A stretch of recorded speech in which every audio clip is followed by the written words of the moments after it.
बिस्मिल्लाहिर्रहमानिर्रहीम अस्सलाम वालेकुम students. I am Nek Mohammad from physics for all. Last video जो हमने बनाई थी वो फॉर्म्स ऑफ एनर्जीज़ के बारे में थी। डिफरेंट फॉर्म्स ऑफ एनर्जीज़ के बारे में हमने वन बाय वन ओवरव्यू लिया। दैन इन डिटेल हम मैकेनिकल एनर्जी के अंदर गए, हमने काइनेटिक एनर्जी के बारे में समझा, पढ़ा, एग्जांपल्स ली। सिमिलर काम हमने पोटेंशियल एनर्जी के बारे में किया, उसकी डेली लाइफ एग्जांपल्स के बारे में समझा। तो उसी सीक्वेंस की नेक्स्ट जो वीडियो आज हम इंशाल्लाह कवर करेंगे वो एनर्जी ट्रांसफॉर्मेशन के बारे में, एनर्जी का शक्लें बदलना। There is two different terminologies जो अक्सर स्टूडेंट्स को कंफ्यूज करती हैं। ट्रांसफॉर्म हो जाना FORM और ट्रांसफ़र हो जाना FER, इनके अंदर क्या डिफरेंस है। अगर सबसे पहले हम ट्रांसफ़र के जनरल मीनिंग्स के बारे में देखते हैं तो ऐसे ही आगे बढ़ जाना without changing it's form. Daily life के अंदर हमने अक्सर सुना है कि कोई हमारा फ्रेंड कहता है कि यार फ़लाने सरकारी अफसर की या गवर्नमेंट एम्प्लॉय की ट्रांसफ़र हो गई है। मींस कहने का क्या होता है कि उसका रैंक चेंज नहीं होता, उसकी डेजिग्नेशन चेंज नहीं होती, जस्ट वो एक इंस्टीट्यूट, एक इदारा छोड़ के किसी और इंस्टीट्यूट में, किसी और इदारे में शिफ्ट हो जाता है। तो ये ट्रांसफ़र का मीनिंग होता है।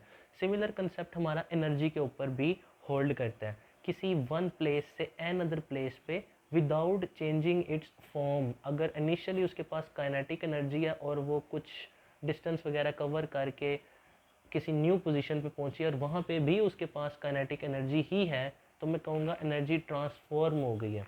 इसकी एक बड़ी मशहूर सी एग्जांपल्स अगर हम लेते हैं तो साउंड एनर्जी आप एक कमरे में अगर डेक लगाते हैं, या इससे अच्छी मिसाल के हम अजान होती है तो वो मस्जिद के लाउड स्पीकर से जब आवाज़ निकल रही है तो वो साउंड एनर्जी है। वो सारा डिस्टेंस कवर करते करते करते करते हमारे घर तक आई, मेरे कानों तक आके टकराई, तो वो साउंड एनर्जी ही उसकी फॉर्म रही, वो चेंज नहीं हुई। सिमिलरली लाइट है, लाइट मतलब अपनी एनर्जी चेंज नहीं कर रही, और इसकी मोस्ट इम्पॉर्टेंट जो थिंग है वो रेडिएंट एनर्जी है। सूरज हमारे तक रोशनी फेंक रहा है और हीट थर्मल एनर्जी ट्रांसफ़र कर रहा है, तो वो नॉट ट्रांसफॉर्म हो रही है, वो thermal energy from sun to earth transfer हो रही है, वो अपनी फॉर्म चेंज नहीं कर रही।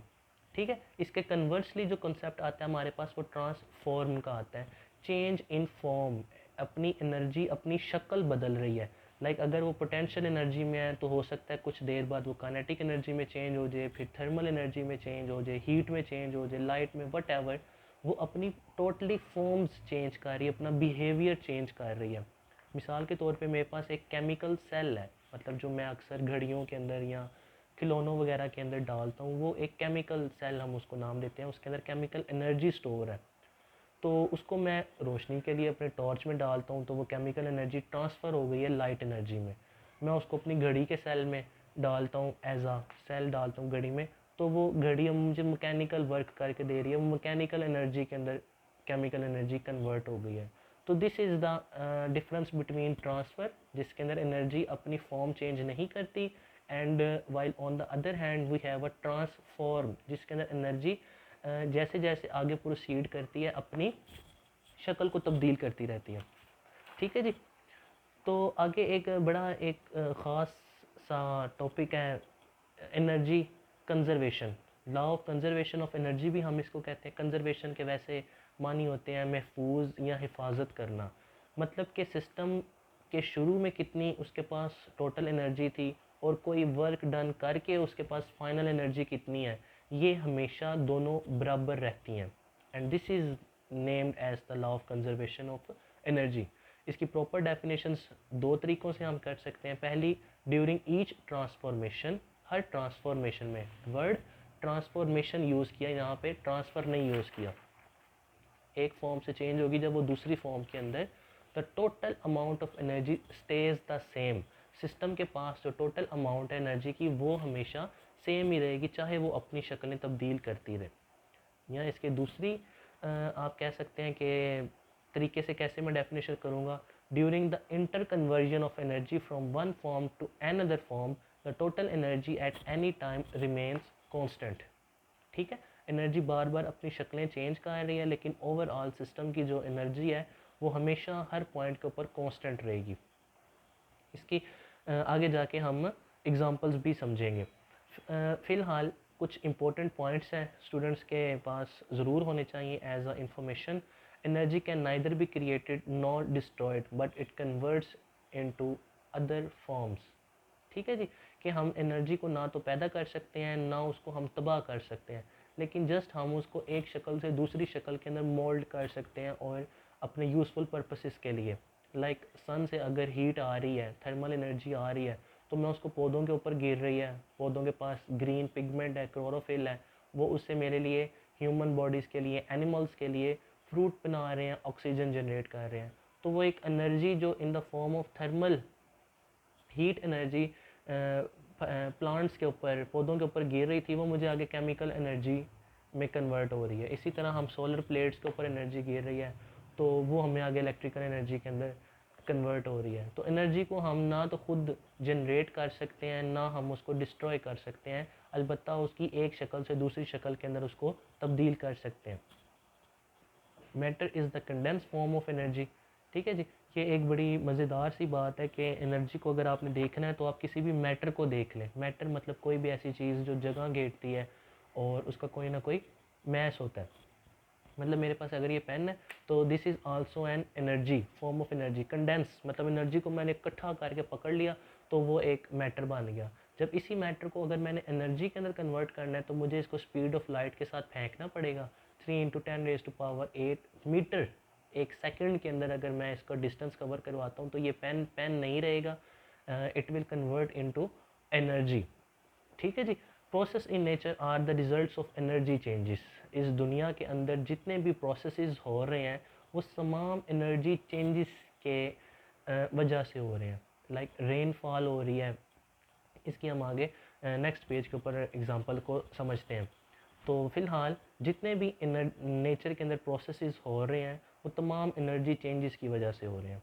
Mostly chain ends up with the thermal energy, के एनर्जी की चेन्स हैं, स्टार्ट हुई लाइक किसी बॉडी के पास पोटेंशियल एनर्जी थी, वो कन्वर्ट होगी केमिकल के अंदर, वो कन्वर्ट होगी साउंड के अंदर, वो आगे कन्वर्ट होगी किसी और फॉर्म के अंदर, लेकिन लास्ट जो चेन्स होती हैं, एंड होती हैं, वो थर्मल एनर्जीज़ के ऊपर जाके होती हैं। और वो थर्मल एनर्जी यूजुअली हम हमारे लिए यूज़फुल नहीं होती, उसको हम वेस्ट कर देते हैं।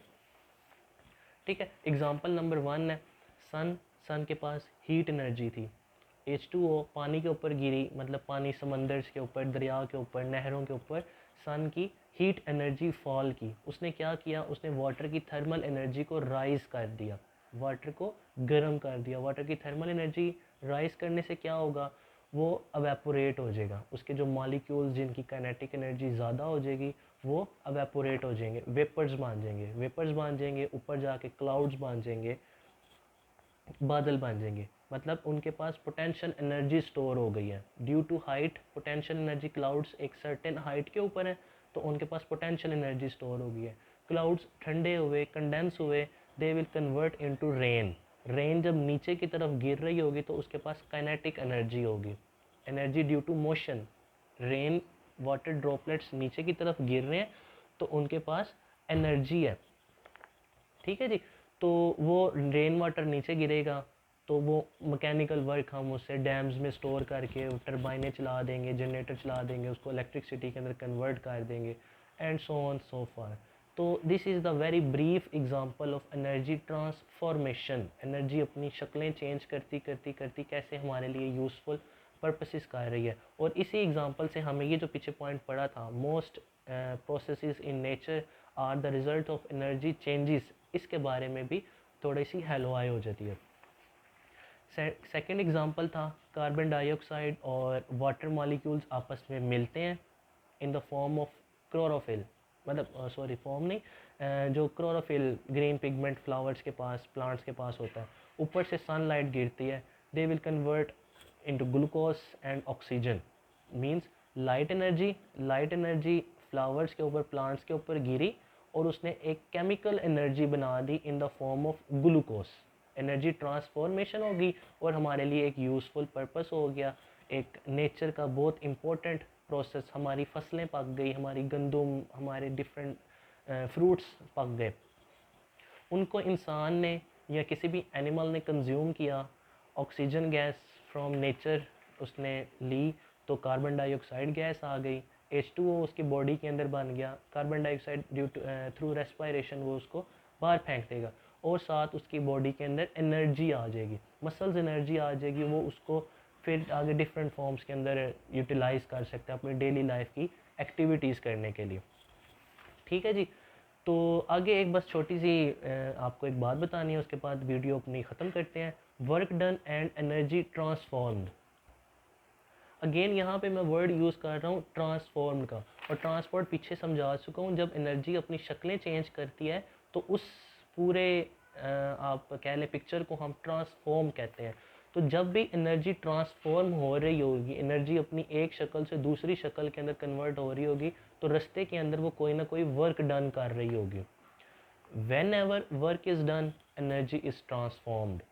ठीक है ना, दोनों बातें हैं। आप वर्क डन हो रहा है तो एनर्जी ट्रांसफॉर्म हो रही है, या अगर एनर्जी ट्रांसफॉर्म हो रही है, एनर्जी चेंज हो रही है, तो वर्क डन भी लाजमी हो रहा है। इसको समझने के लिए हमने एक बॉडी लेट्स सपोज कर ली कि एक सर्टेन हाइट के ऊपर टाइम ज़ीरो था, बॉडी मेरे पास कोई भी एक सर्टेन हाइट के ऊपर पड़ी हुई थी, उसके पास पोटेंशियल एनर्जी 10 जॉल्स थी।